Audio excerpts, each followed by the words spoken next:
Hi. How are you? Good, how are you? Good.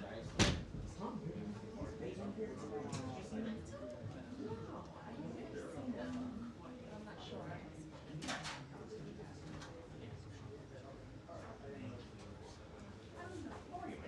Thank God. How about you?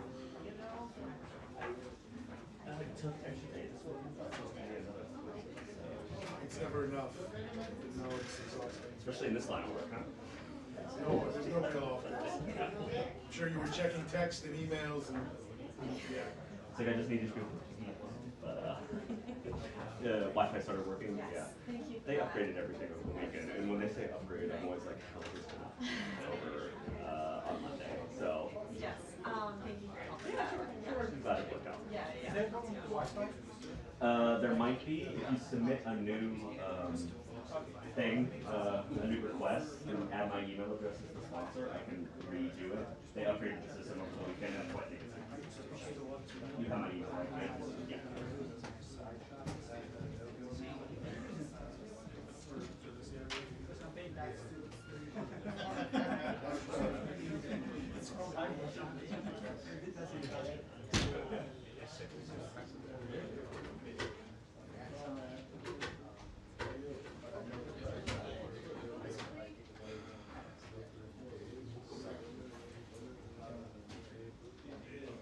Yeah, no, definitely. That was like, I was just going to that corner. I didn't talk to get in and get out.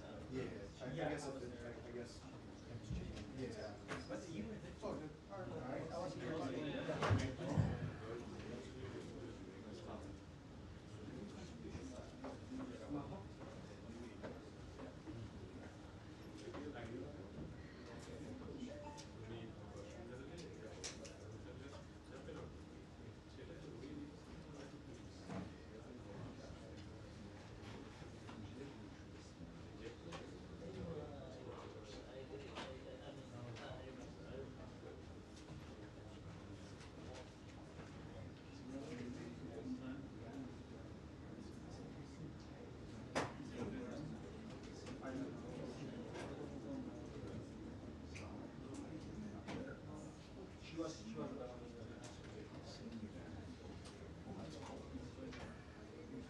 Oh, you can. Oh, yeah, that's right.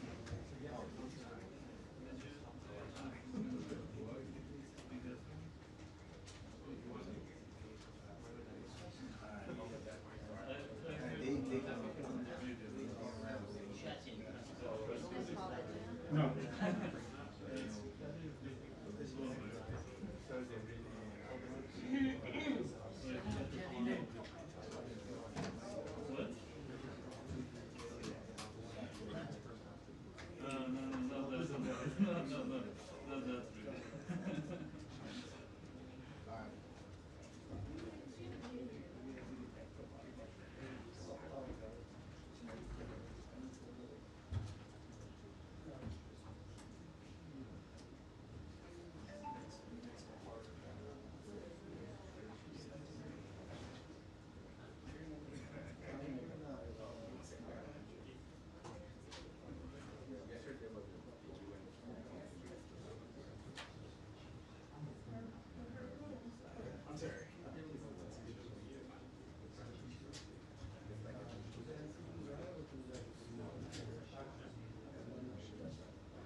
can't cross the line, I go. Yeah, so you say that.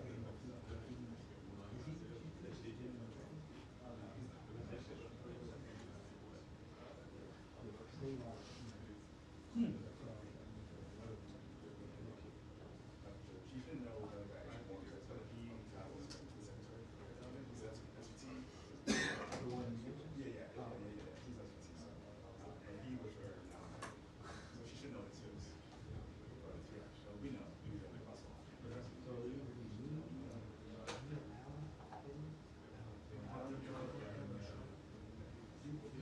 I find these things.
Which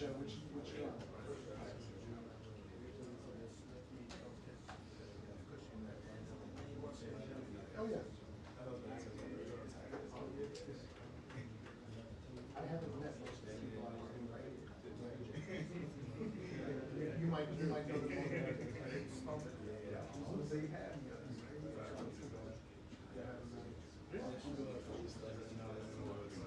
I'm so separated from the office.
Yeah, where they fought all the components.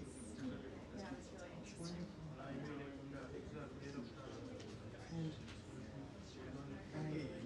Total accident, we inherited with the wrong one, as far as the team. He now works with us. So we said,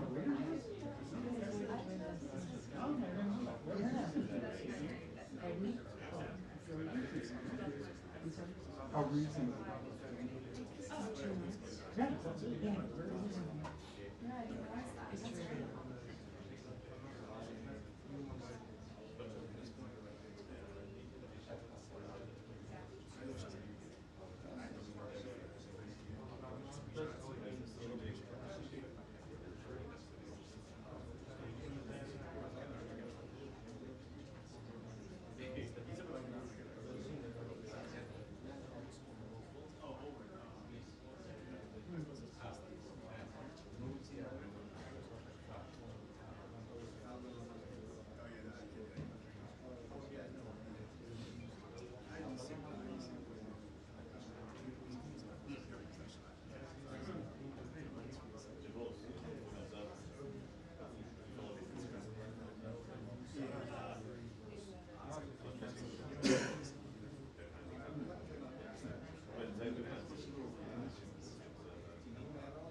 One side, 6'3".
Put my phones on Do Not Disturb.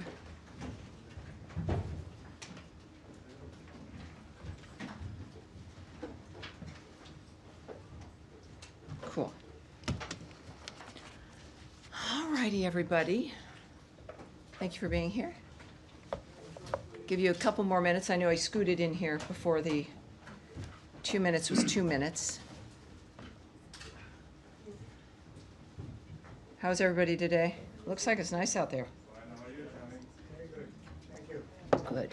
Thank you, guys. I'm really hoping, even though these ladies have been allowed to bring their computers in again, that it won't be as exciting as Thursday. But we'll see. We'll see. Good. All right. Thank you, everybody. So a little bit of an update here, an announcement for you. A couple announcements. The State Department has no higher priority than ensuring the safety and security of Americans, whether at home or abroad. To that end, President Trump has made it a priority to bring home Americans unjustly detained overseas. Yesterday, Secretary Rubio joined President Trump in welcoming home Ksenia Karolina to the Oval Office, who was wrongfully detained in Russia for over a year.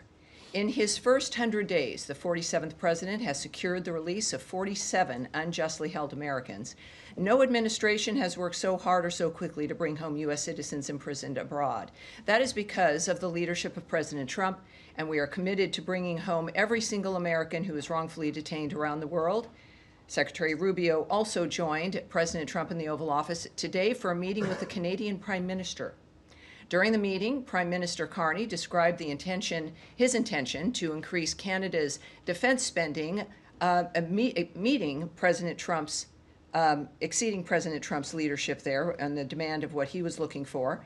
9 years ago, most NATO allies were nowhere near spending 2%. Today, allies agreed that they must increase their defense spending, and every week more are announcing the increase. 18 countries, in fact, since the November election. Let's see here. We've got now something very important I think most of you have heard about, certainly through the president as well. The president also announced in this meeting that the Houthis have capitulated following the administration's strikes. In the president's words, the Houthis have announced that they don't want to fight anymore. They just don't want to fight, and we will honor that, and we will stop the bombings. They say that they will not be blowing up ships anymore. As Secretary Rubio explained, this was always a freedom of navigation issue. These are a band of individuals with advanced weaponry that were threatening global shipping, and the job was to get that to stop. And if it's going to stop, then we can stop. There is also something now retweeted by Ambassador Witkoff's X account, I believe, noting that following recent discussions and contacts conducted by the Sultanate of Oman with the United States and the relevant authorities in Sana'a, in the Republic of Yemen, with the aim of de-escalation, efforts have resulted in a ceasefire agreement between the two sides.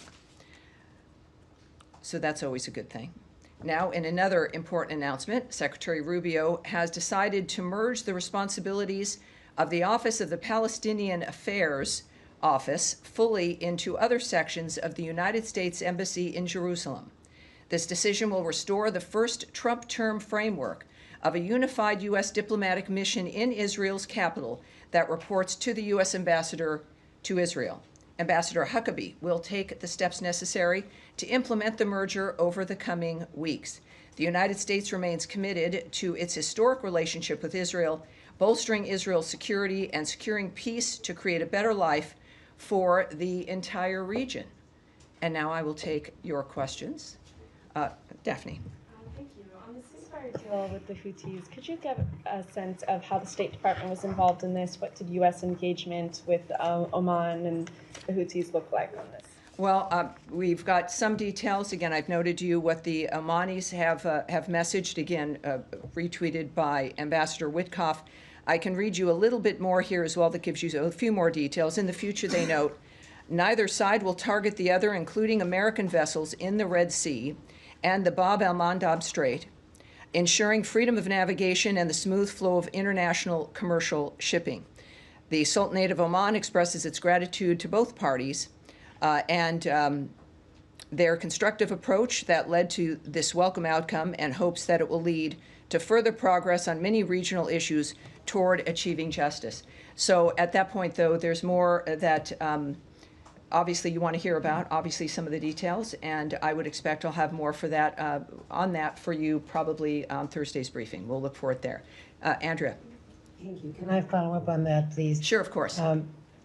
Does this ceasefire also extend to the Houthis not attacking Israel and Israel not attacking the Houthis as they have just today in retaliation for the attack by the Houthis against the area near Ben Gurion just a few days ago? Well, and just looking at the president's remarks, looking at this particular message from the Omanis, this is about the Red Sea, the attacking of ships, and the nature of the action that the United States had taken, making it very clear at the time that this was not going to be a pinprick operation, that we were going to continue this operation until the Houthis stopped attacking shipping in that framework. That is what I've seen here, and that's all I can remark on. And Ambassador Witkoff said last night at the Israeli Independence Day celebration that very, very shortly there would be announcements on expansion of the Abraham Accords. The president also today said that there would be a big announcement next week that was very positive, that he was just, my word, sort of teasing about it. But I think it'd be a classic, with talking about something before it lands without, giving too many details. That is certainly, of course, my situation here as well. But when the president says there's going to be a big announcement, I would take him seriously. And he would, of course, I think, put it that way in the fact that it's very good news for people. And what about Ambassador Witkoff saying very, very shortly there would be an expansion of the Abraham Accords? Well, I will wait for the Secretary when it comes to the details of what's going to be described and announced in that regard. Of course, we know of the importance of the Abraham Accords, starting with the success in the first Trump term and what that meant for the region, something that no one ever thought would occur. Once again, Trump has a tendency to accomplish those kinds of things that make a huge difference for a long time. So I have nothing to report for you right now, but clearly it appears as though I will later on in the week. Nadia. Thank you. I want to follow up on Yemen. Despite the statement by the President and the Secretary on the ceasefire, and also the Omani Foreign Minister just confirmed it, the other side, which is the Houthis themselves, denied it. They're saying that we are not going to stop attacking the ships. So how do you explain that? Are they not? Well, they're a terrorist group, so, Or they saying for public consumption? I use, for my basis of who to listen to and who to take seriously, of course, is the President of the United States, Ambassador Witkoff, the Secretary of State, Marco Rubio. I think that, as what we've said, of course, also when it comes to other situations, is that we look to actions, not words. And clearly there's been development here that the President shared, and I think his words are the words that one needs to rely on. And the attack on the port of Sana'a, as you know, Sana'a now is completely out of service. 20 million people are affected as a result. Was this attack coordinated with the United States, or do you think this is more like a collective punishment against civilians in Yemen as well, because they won't be able to use that port anymore?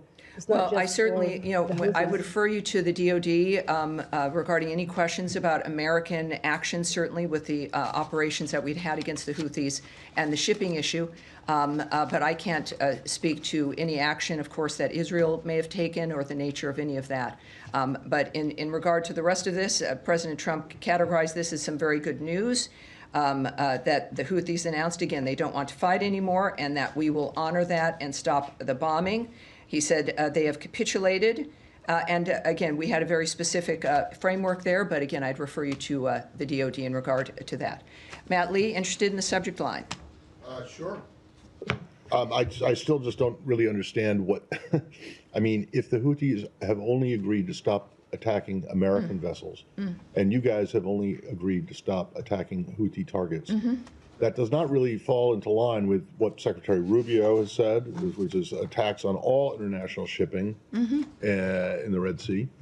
Well, it was that because the venue, Houthis can it was that still- arena regarding the Red Right. Sea and the shipping within that I framework. understand that, but if this is a deal that's just the U.S. and the Houthis and no one else is included, and the Houthis are still going after French ships or German ships or Israeli ships or whoever, I'm not quite sure how this is anything other than you guys just saying, okay, we won, we're leaving, but Well, terrorism and I don't these attacks are still recall going those on. lines being used. What I can say is that Secretary Rubio said this was always a freedom of navigation issue. And of course, our approach was the fact that they had struck ships hundreds of times, including Right. our ships, in that area. And this is one of the cases where we, again, a very transparent administration, a president who is speaking and will speak on what's happening, what he's planning, what we hope for, what he has heard. And I would take him at his word in that regard. Of course, Secretary Rubio was in the Oval Office at this point. I would encourage all of us, and I'm looking forward to it too, to getting more details and the nature of how it manifested. That always, of course, interests us. We have a sense here with what Ambassador Witkoff tweeted, that Oman, of course, was involved, and that there's an understanding that this is moving forward. So we will no doubt have more information, and I think we'll have our answers when we Okay, do. and then, Yes, ma'am. wait, Yeah, hold on, right. Tammy, when this moves away from the Middle East, can you just, remember I asked you if there was a reaction to the German chancellor election? So when we get to Europe or Yeah, whatever, yeah. can you? Matt. Thank you. Thanks. Jillian. Off topic, if I may, because I've got to Of course, I leave in a understand, moment. sure. Question on China. There's going to be a vote in the House tomorrow where members are going to have to kind of decide if they want to support Republican efforts to sort of push back against Chinese Communist Party influence in U.S. academia. Does Secretary Rubio have a position on deporting these students here that are like associated? It's called the Confucius Institute, Yes. as you know. Well, I can't speak about that particular issue, but of course, Secretary Rubio has made his position clear about the kinds of individuals who are going to have their visas revoked or not renewed, involving whether or not their actions affect our foreign policy interests. Or are the opposite of what it is they said that they would be doing here if they engage in certain kind of behavior. So, but what we will do is see how the Secretary feels about this. And I do expect to talk with him a little bit later. But so we'll take that back and get it back to you because I know you're going to be reporting on that. But we'll do that. Also, one Yes. more, if I may. Can you tell us? There's plenty of criticism, as I'm sure you're aware of, out there. Folks who say the new dual-hatted role for the secretary is problematic. Can you tell us how he feels about being appointed national security advisor? Well, what I can tell you is that this is a man who accepted a job because he knew he could do it. He is here, has had tremendous success as Secretary of State. He also knows what's required there. He's in the White House a great deal. He has an excellent relationship with the president. And if the president's going to ask him to do something, the president feels also that he would be obviously a good fit, or he wouldn't have asked him to do it in an interim basis. I have found, and I can just speak to my own experience with him, that Secretary Rubio is very focused. He enjoys being here. He likes his work. I think, and most of the time, he loves his work. This is a man who's committed to wanting to make a difference in the world, and we're in a remarkable time where someone with his family background and experience, as with President Trump's, as with mine, as with many of you, maybe sometimes find ourselves surprised to be in this building and working and doing this kind of job. I find Secretary Rubio to hold that honesty about the reality of our situations really close to his heart, and I see that in his work and how he responds to people and what his goals are. So I think it's fair to say that he enjoys what he's doing, that he's grateful for the opportunities, and he's going to be, with everyone talking about, the last person who held this was Kissinger. I think what we're looking at is a new age in the 21st century, and Marco Rubio is going to, I think, have a tremendous impact. Yes. Going back to the Middle East, on this deal with the Houthis, were the Israelis informed prior to the president's announcements in the Oval Office that this understanding had been reached between the U.S. and the Houthis? I can't speak to that at this point. Okay.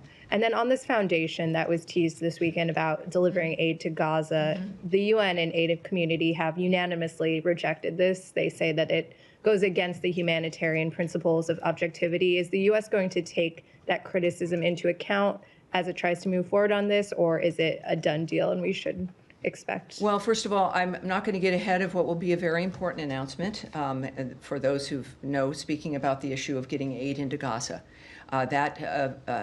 That information will, I think, be forthcoming, certainly in a few days.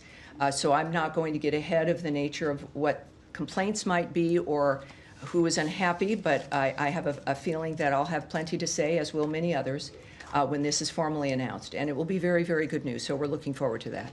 Yes, sir. I have two questions, if you don't mind.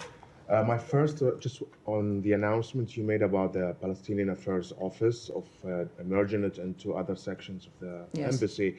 Can you just please explain what's the mindset behind that? Given that a few weeks ago also the department eliminated the position of the security coordinator in the West Bank. So is it part of minimizing contact with Palestinian Authority, Palestinian people, or restructuring? Well, this was something actually that had been established in Trump's first term. So this is not a new decision. It's not a new idea.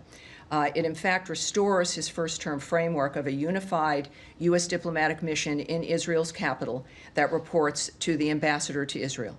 So this is something that was reversed by the previous administration that had already been established.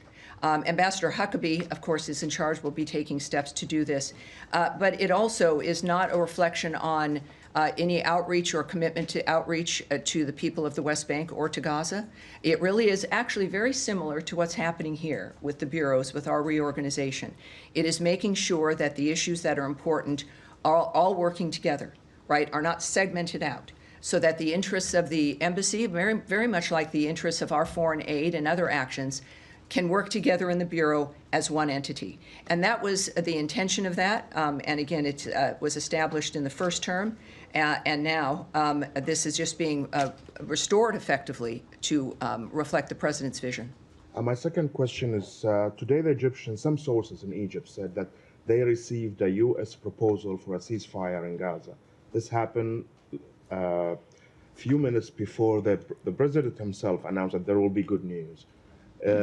Can you confirm that you've delivered to the mediators any No, I plan, can't. Yeah, I can't speak to what sources might say or to speculate or what might or might not still be negotiated. What I do like is the fact that there are a few things that might be the big good news coming up. Now, won't that be nice?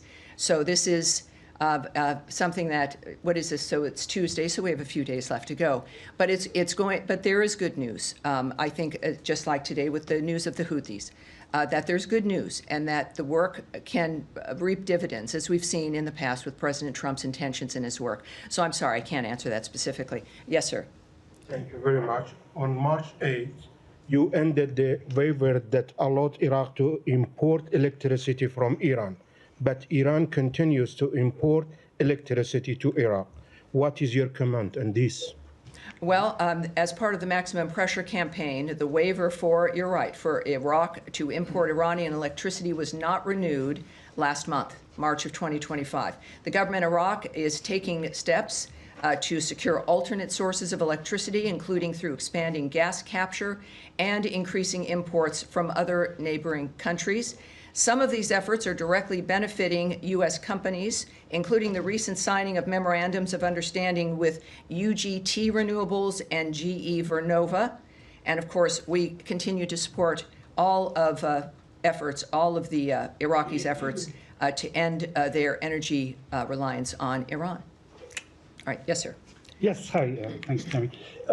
U.S. Special Envoy for Africa, Massad Boulos, said yesterday on X that the DRC and Rwanda had submitted draft proposals ahead of a peace plan.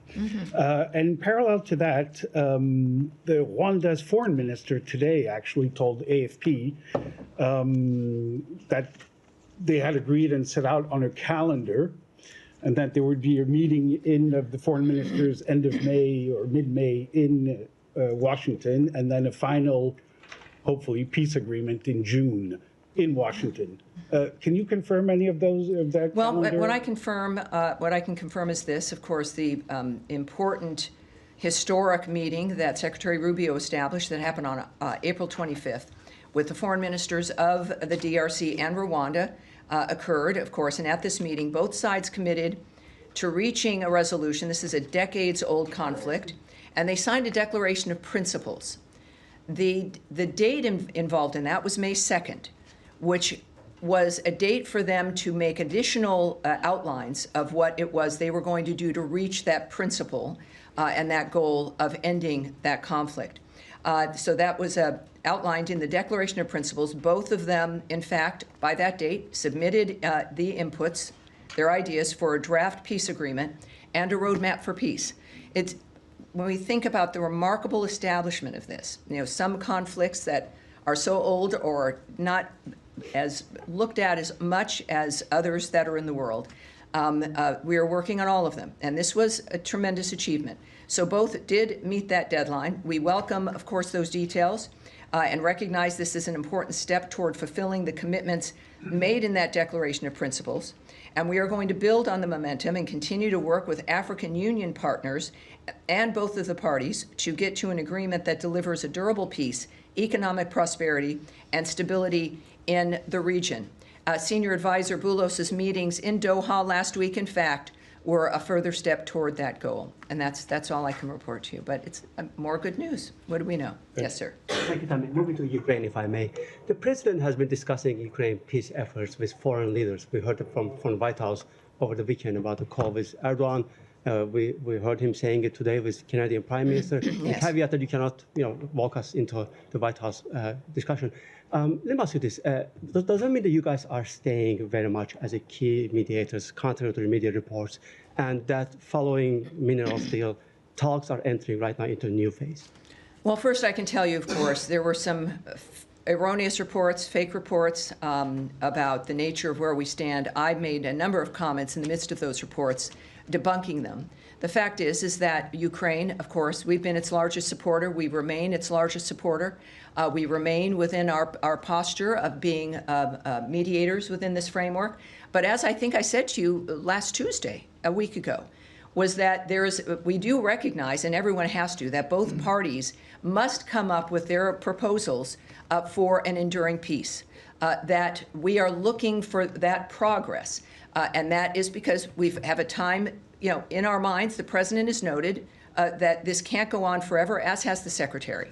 And so the framework of if we were to withdraw as a mediator would come if we don't see progress from the parties. And we do. The president has made recent comments about his continuing optimism about what was possible. And of course, the secretary also has been traveling a great deal and continues to. But our commitment is not one that is fainting. It is not one that was brief. This is a commitment that, while styles might change on occasion or the nature of the strategies might change, but our commitment remains the same. And again, it is reliant on the parties showing us that progress is possible, that they're working for progress, that steps are being taken for progress. And then the president, who is in charge of how this proceeds, will make his determination. He's, of course, involved with all of the parties in this regard, along, of course, with Secretary of State Marco Rubio and, of course, the interim NSA. So we're sure about that. I appreciate you bringing it up because there's a lot of fake news. I think we've been extremely clear, and I appreciate the opportunity to be clear again about our commitment to Ukraine. Thanks so much for that. When you say both parties, I'm failing to understand why Ukraine is in this let's say, group. Ukraine did everything you asked them for, to do. They signed a agreement. Yes. Well, yes, and I've enjoyed being at the summits, working with people, meeting my counterparts in Ukraine. Their commitment, obviously, they want this to stop, this carnage to stop. It's clear. But I'm not in every room and with every conversation. What I convey to you in my role is what the Secretary of State has said and what the President has noted, is that the parties must come together with concrete efforts and acknowledgments and ideas and strategies to end the conflict. So when that is something I convey to you, I can't, I'm not going to speak for the Ukrainians, certainly not for the Russians, but that's both parties within the framework of the conversations that the negotiators and diplomats are having must participate in that framework. Yes, ma'am. Thank you very much, Connie. I have two questions. One on the U.S. diplomatic missions. Another one is China and Russia, if I may. Regarding the closure of U.S. diplomatic missions overseas, can you confirm that the United States is considering closing the diplomatic missions in 27 countries around the world, and will it also close its consulate in Busan, South Korea? And the second question, it has been reported that Chinese companies are producing missiles in Russia, and Russia's Kremlin announced that it would strengthen solidarity with China to celebrate the victory days. What are you concerned about China and Russia's military cooperating? Well, what I've said several times from this podium is that there are several nations that are responsible for helping move the carnage that is unfolding in Ukraine in this war. That many nations are responsible for the nature of how it continues. And I've stated that several times. The State Department has as well. And so I'm going to leave that there. Regarding our missions and our consulates, I have nothing to report for you at this point regarding the nature of what will be transpiring, but I will ask if we can take another look at perhaps if there are announcements or any updates on that particular dynamic. We'll get back to you, certainly. Thank you. Yes, sir. Glasses. Yesterday, there was a meeting of United Nations Security Council where all the permanent and non-permanent members were there, including U.S. That meeting was on the Pakistan-India tensions, and all the members were of the view that the only way to resolve Pak-India tensions is to resolve the Kashmir issue. And I'm sorry, to do what? The Kashmir issue should be resolved. The Kashmir issue, yes, Kashmir of course. should be resolved through UN Security Council resolution, which were adopted and approved like many decades ago. US also approved it. So just wondering if you want to say about something about any position. Well, there's, as we know, this is a dynamic, serious issue. So I'll repeat some of what I've said before, but as you know, I'm limited here. It remains an evolving situation. We clearly are still closely involved in monitoring. We continue to urge Pakistan and India to work towards a responsible resolution that maintains long-term peace and regional stability in South Asia. We remain in touch with the governments of both countries at multiple levels.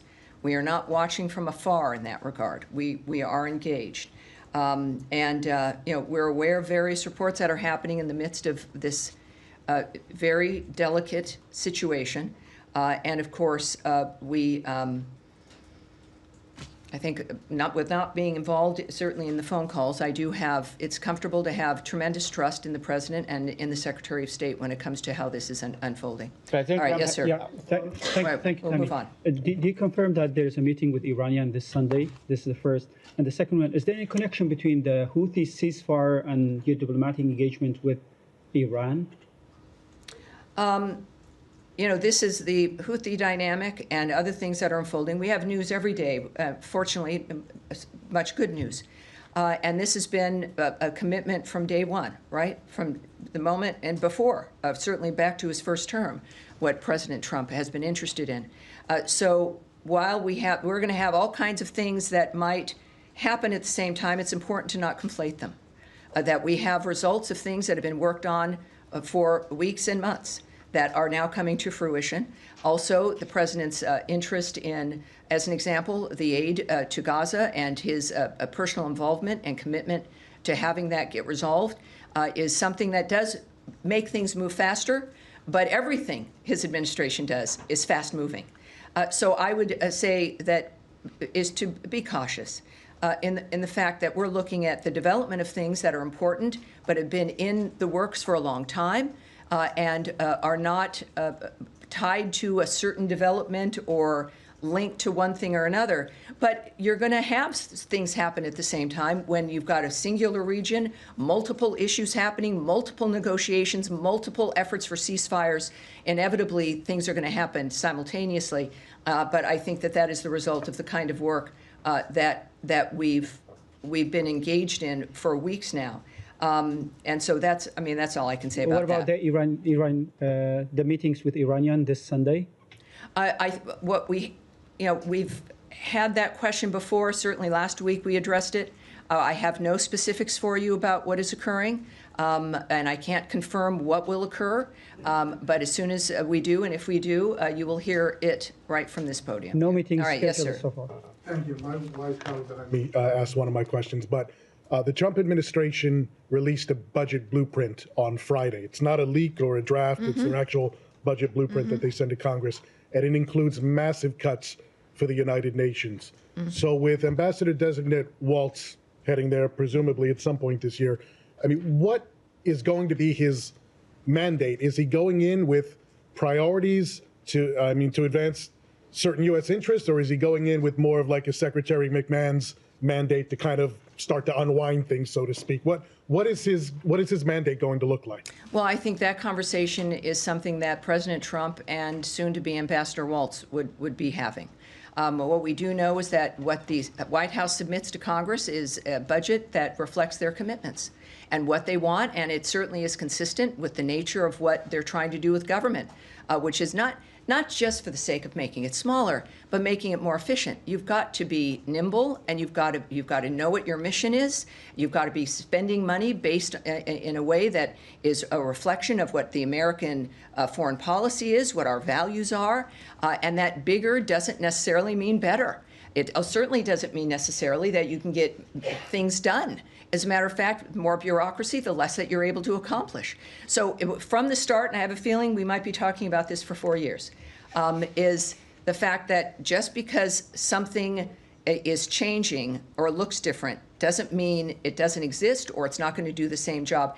It will do a better job. That is always the goal, and that is the focus. So, and then, of course, this is a budget recommendation from the White House, and then we will watch that unfold with Congress. But it certainly reflects the president's agenda and his goals. Yes, Eric. Yes, Tammy. If I could ask, we've seen reports the last couple of days about you mentioned the president's statement today about the Houthis and their ceasing of attacks on U.S. ships. But we've also seen reports in the region that Israel is calling up more reservists for a potential expansion in Gaza. Can you speak to the challenge of fighting all of the different Iranian proxies at once? And is this an area of concern as far as the potential for an expansion in the fighting and the conflict in Gaza? Well, we've seen clearly the nature of Hamas and that it has to be wiped off out of Gaza completely if there's to be any peace. We certainly have seen the impact on Hezbollah as Israel continues to defend itself against that armed squad of Iran and the Houthis as well. The good news is the United States, of course, can do many things at once. Israel also has a right to defend itself. And as an ally, we support that, and we clearly have made that clear to the world as well. And the remarkable agreements and at least even just getting Iran to the table has been a tremendous accomplishment for our ambassadors, for President Trump's foreign policy. So it's not what one would want. You want a peaceful world.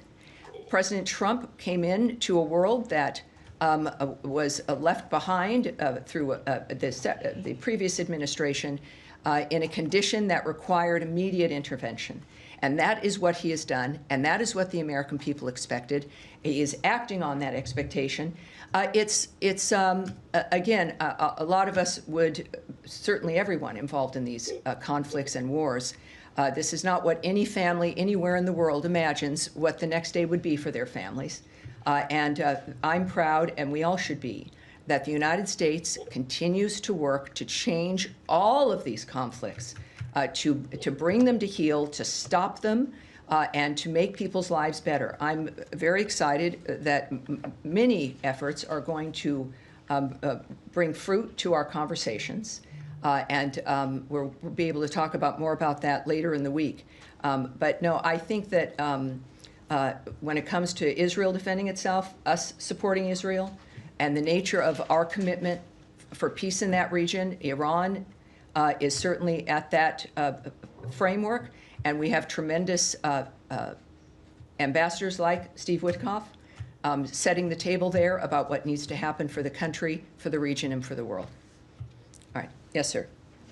So going back to Ukraine, you said you were waiting for concrete proposals, and so are there any new proposals, and what's the status? Well, if there were new proposals, I wouldn't stand here and say we were waiting for new proposals. Okay. So and that at the same time, there is, it is a word I used a lot in the beginning of my briefings, but it's true here. It's fluid, right? So it doesn't happen only at certain times of the day or when I'm briefing. These are efforts and conversations that I have to say are really 24/7, right? There's action in each part of the world in making a difference here and finding a common ground.